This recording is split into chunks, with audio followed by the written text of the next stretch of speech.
Hey, what's up, guys? Guess what we got here?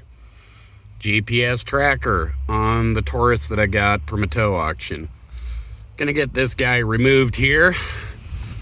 Most of the time you can find them right about here in the steering column or down over here, but they have to be in direct line. So we're gonna go ahead and get this guy removed. As you can see, got a starter interrupt relay here, because this box here, you don't pay your bill, tells the starter to shut off, so you cannot start your car.